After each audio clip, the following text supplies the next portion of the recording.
you, City Manager. And as I mentioned, many of the additional savings that have been proposed are coming from canceling or delaying future cadet classes. And so I'm going to ask the chief to just describe what that impact would be on our staffing levels and the calls for service. Chief? Absolutely. Good afternoon, Mayor, Council. If we were to follow through with some of these proposals with the delaying of cadet classes, I do believe this really represents one of the greatest threats to the safety to our community, because what we would see if we canceled these cadet classes, we would see vacancy levels reach by January of 2022. We could expect to see the vacancy levels in this department reach a level to where our staffing was that of what it was back in 2012, back when we were a city of 860,000 people.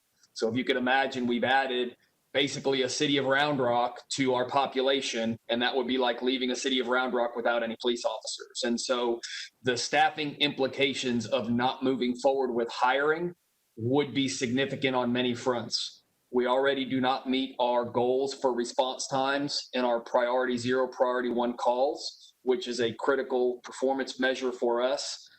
We know that we are experiencing the same increases in crime here locally that we're seeing nationally, with our homicide rate up over 70% this year to date. Aggravated assaults are up 14%, robberies up 16%. And I'm sure everyone just saw the Wall Street Journal post that showed that of the 15 most populated cities, our percentage increase in homicides here in Austin is the highest. So we're experiencing what we're experiencing around the country, and we need to have officers on the street to respond to the calls so that we can ensure the public safety with adequate response.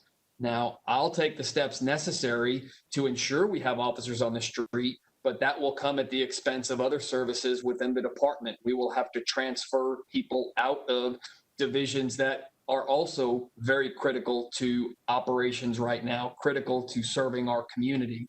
So that is a very key point. The other issue that will impact us if we see our staffing levels drop significantly will be the need to have officers work backfill, to have officers fill in for those vacant positions. Similar to how a fire truck operates with mandatory 4 firefighter staffing, a police shift that is staffed with 12 officers needs 12 officers. That's why we put 12 there.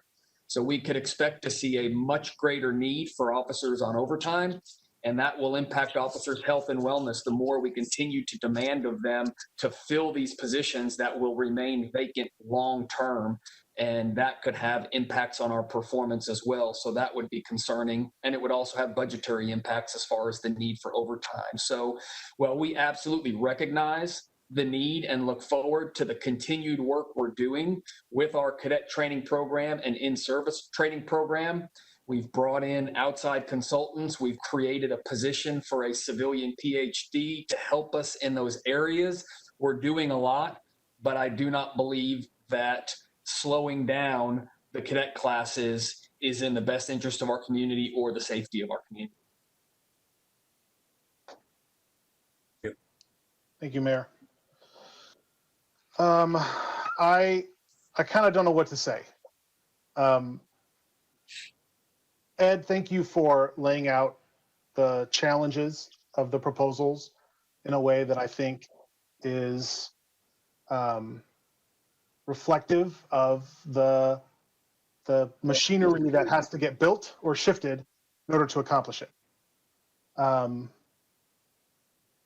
Spencer, I don't know how to interpret when you have a department head quoting statistics with fear-mongering language to this council when we are asking for legitimate feedback on a budget proposal. We've all read the Wall Street Journal article.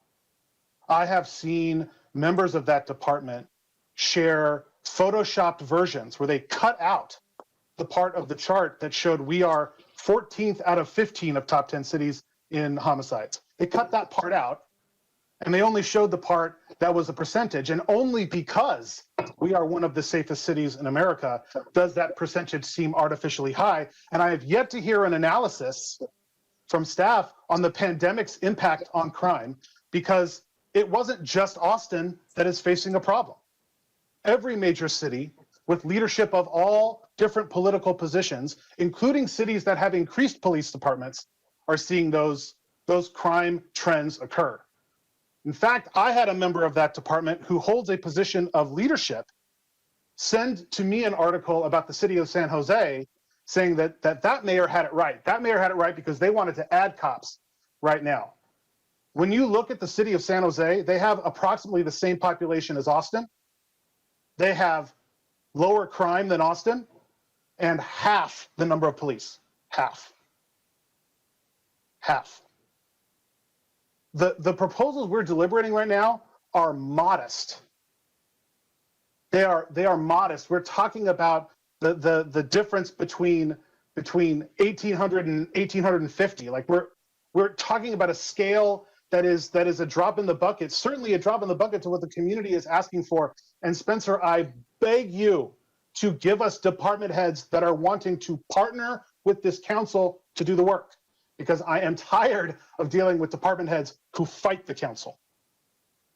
And at some point, it sounds like those are your words, which is why I'm not addressing the chief in this conversation, because I am now left to believe that this is what you are directing him to say.